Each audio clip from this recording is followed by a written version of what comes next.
Hola. Hoy exploramos a fondo un rincón de Tokio que, bueno, muchos pasan por alto. Mikawashima. Sí, Quizás suene solo como una estación de tren, pero eh, las fuentes que hemos reunido, crónicas locales, guías de paseo, análisis históricos, nos pintan un cuadro bastante más rico. exacto. Un lugar de capas, ¿no? Y de transformaciones profundas. Desde luego, tenemos material muy variado que nos permite rastrear cómo esta zona pasó de ser, bueno, campos fértiles que alimentaban a Edo, a un núcleo industrial y un crisol de comunidades. Y con una historia de resiliencia notable, la verdad. Nuestra misión hoy es precisamente esa. Ir un poco más allá de la estación de tren, descubrir las historias que laten bajo el asfalto de Mikawashima. Ajá. Y quizás señalar algunos rincones especiales para quien sienta la curiosidad de acercarse. No es el Tokio de neón, eso seguro. No, no lo es, pero sí uno con una densidad histórica fascinante. Pues entremos en materia. ¿Y qué mejor punto de partida que el propio nombre, Mikawashima? ¿De dónde sale? Buena pregunta, porque las fuentes barajan varias ideas. A ver, la que parece más sólida y que ya aparece en documentos del periodo Sengoku, Del Sengoku, o sea, antes de Tokugawa incluso. como el registro de dominios del clan Hoyo, Exacto, ahí ya aparece. y sugiere que Mikawashima se refería a una especie de isla, o bueno, una tierra delimitada por tres ríos, el Nagagawa, el Furitonegawa y el Arakawa. Tres ríos, Mikawa, tiene sentido geográfico, ¿sí? Claro. Las otras teorías, como la que lo relaciona con un poeta guerrero local, Kido Mikawa no Kami, Sí. o la que habla de colonos traídos por Tokugawa y Ieyasu desde la provincia de Mikawa, pues parecen menos probables. Claro, por la antigüedad del nombre que ya has mencionado. El lugar ya se llamaba así antes de que Ieyasu llegara a Edo. Justo. Así que el nombre ya nos ancla a una geografía fluvial y a una historia que se remonta siglos atrás. Y durante el periodo Edo, como decías, esta zona era fundamentalmente agrícola. Los mapas antiguos la muestran cubierta de campos de cultivo. Era una despensa para la ciudad de Edo que no paraba de crecer. Y ojo, que no cultivaban cualquier cosa. Tenían productos estrella, ¿verdad? Totalmente. Aquí brilla la Mikawashi manegi, una verdura de hoja verde que era un pilar en la dieta de Edo. Ajá. ¿Para qué se usaba? Pues mira, mucho para encurtidos, los tsukemono, y también para sopas. Era tan apreciada que, fíjate, incluso se servía al shogun durante sus visitas de caza de grullas. Anda. Las tsurugonari, ¿no? Esas cacerías famosas. Que el shogun comiera esta verdura de aquí era todo un honor, claro. Exacto. Y había hasta juegos de palabras con ella, ¿no es así? Sí. Era tan popular que dio pie a un dicho muy curioso relacionado con los compromisos matrimoniales. ¿Así? Sí, la frase inazuke puede significar tanto buen encurtido de na, o sea, de esta verdura, como buena prometida. Qué bueno. Un guiño lingüístico, que nos dice lo integrada que estaba en la vida cotidiana. Desde luego. Y además de la Mikawashima-ana, también eran famosos sus edamame de Mikawashima. Y esta fuerte identidad agrícola estaba también vinculada a un cierto orgullo local, por lo que veo. Sí, porque formaban parte de las tierras del templo Kaneiji, de Ueno, lo que se conocía como Kyodenryo. Ah, claro. Esto significaba que sus cosechas contribuían directamente al sustento de este templo budista tan importante. Les daba un estatus particular. Y la famosa estampa de Utagawa Hiroshige, Nomowaka Nasugi Mikawashima, captura eso, ¿no? Ese paisaje rural. Perfectamente, con los campos verdes, el monte Fuji al fondo. Es una imagen icónica de esa época. Y para quien visite la zona hoy, un pequeño tesoro sería encontrar la Mikawashima-na revivida.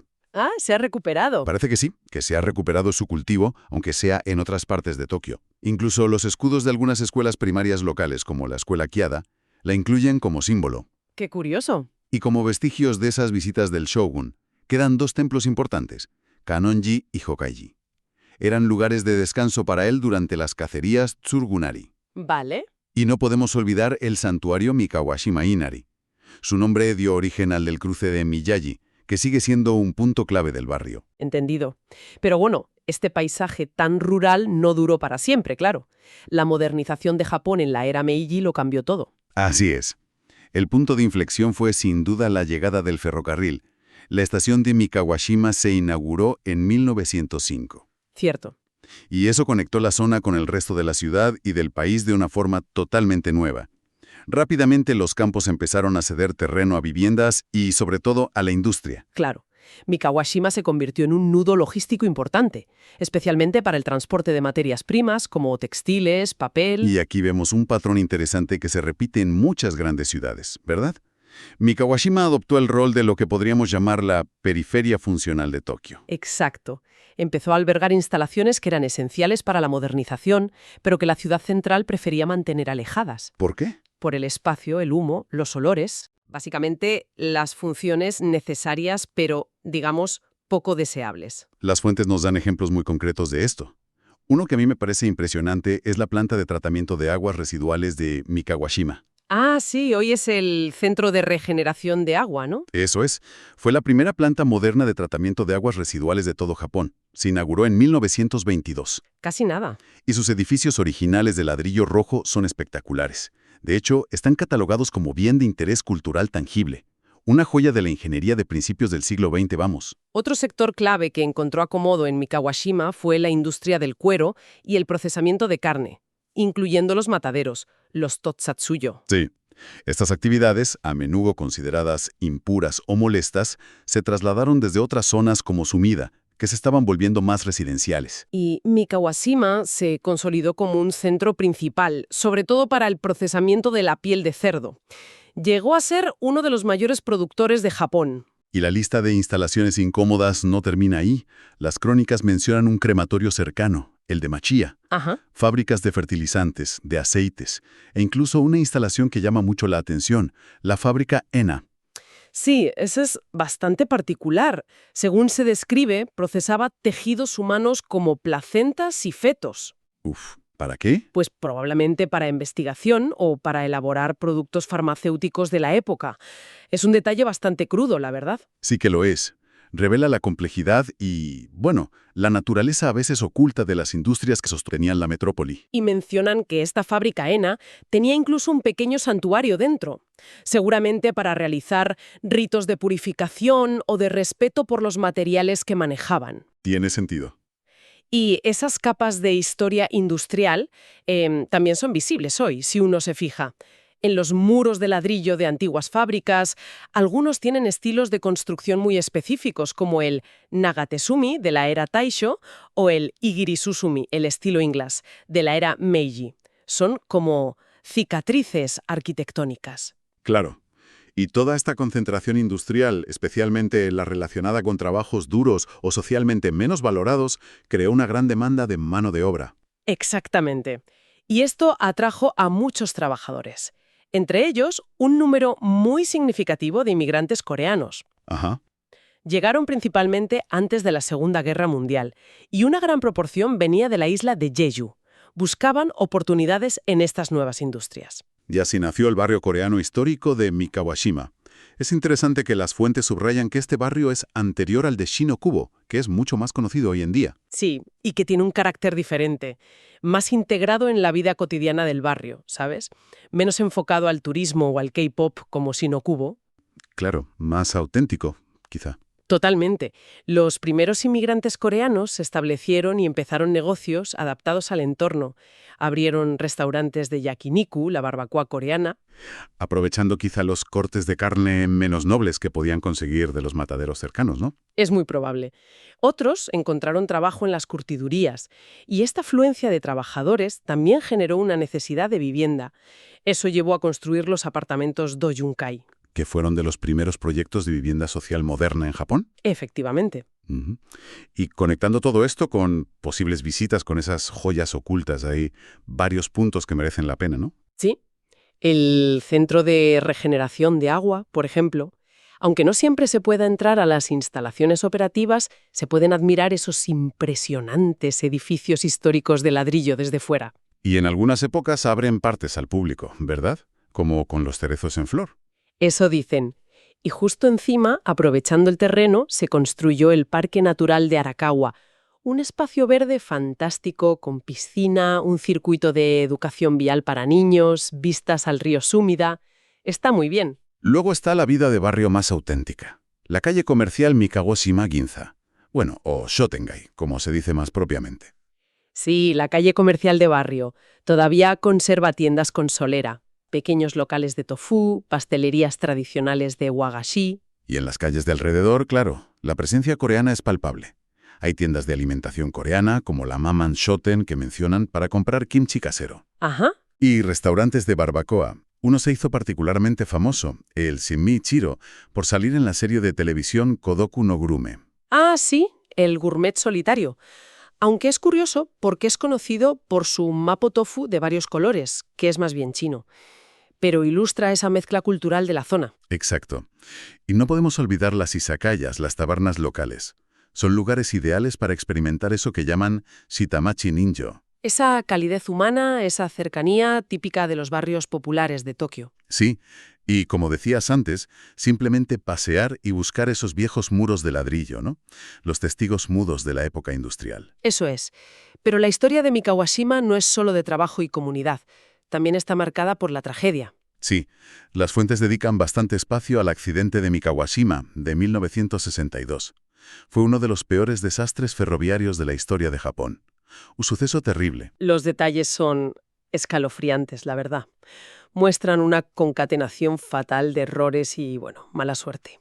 Ocurrió la noche del 3 de mayo de 1962. ¿Qué pasó exactamente? Pues todo empezó cuando un tren de mercancías se saltó una señal en rojo y descarriló. Invadió la vía principal adyacente. Madre mía. Casi inmediatamente después, un tren de pasajeros que circulaba por esa vía chocó contra la locomotora descarrilada. Y el horror no acabó ahí, ¿verdad? No. Los pasajeros del tren siniestrado empezaron a bajar a las vías para escapar, buscando ponerse a salvo en la oscuridad. Pero apenas 6 minutos después. ¿6 minutos? Otro tren de pasajeros que venía por la vía contraria chocó contra los restos del primer accidente y arrolló a muchas de las personas que estaban sobre las vías. Una auténtica pesadilla. ¡Qué espanto! Las cifras finales fueron devastadoras. 160 personas fallecidas y 296 heridas. Se considera uno de los 5 grandes accidentes ferroviarios de la posguerra en Japón. Pero de esta tragedia surgió un cambio fundamental para la seguridad, ¿no? Sí, eso es importante. El accidente de Mikawashima fue el catalizador principal para la implementación a nivel nacional del ATS. El sistema automático de parada de trenes. Exacto. Diseñado precisamente para evitar que un error humano, al saltarse una señal, tuviera consecuencias tan catastróficas. Cambió la seguridad ferroviaria para siempre. Y hay historias humanas muy conmovedoras ligadas al accidente que recogen las crónicas. Sí. Por ejemplo, una de las víctimas sigue sin identificar a día de hoy. Se sabe que era un hombre joven de entre 20 y 30 años, que llevaba un rosario budista. ¿Y dónde está enterrado? Sus restos descansan en el cercano templo Hoshoji, bajo la denominación de Koryo-shibonin, que significa algo así como viajero fallecido o persona fallecida de identidad desconocida. ¡Qué triste! Y también entre las víctimas mortales estaba un cómico bastante famoso en la época, Kuritomo Ikkyu. Vaya. Y hay otra vuelta de tuerca en la historia reciente de Mikawashima que resulta cuanto menos intrigante. ¿Te refieres a la desaparición del nombre Mikawashima de los mapas administrativos? Exacto. Como un nombre con tanta historia, ligado a la verdura del shogun, a la geografía fluvial, desaparece de las direcciones postales. Pues sí, el cambio se produjo principalmente en 1961 y se completó en 1966. La mayor parte de lo que era Mikawashima-cho pasó a integrarse en el distrito llamado simplemente Arakawa. ¿Y se sabe por qué? Las fuentes no ofrecen una única razón clara. Una posibilidad es que, al ser Mikawashima el centro administrativo del distrito, el ayuntamiento de Arakawa-ku estaba allí. Ah, vale. Se optara por simplificar y unificar bajo el nombre del distrito general. ¿Tiene lógica administrativa? Sí.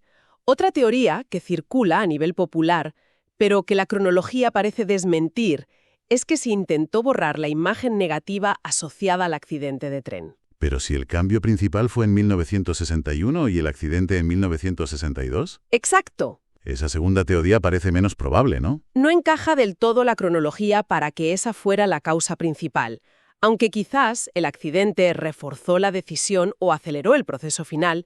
Es una de esas peculiaridades de la historia administrativa urbana. Y hoy, como decíamos al principio, el nombre Mikawashima sobrevive casi exclusivamente en las estaciones de tren la JR Mikawashima y la cercana Keisei Shin Mikawashima.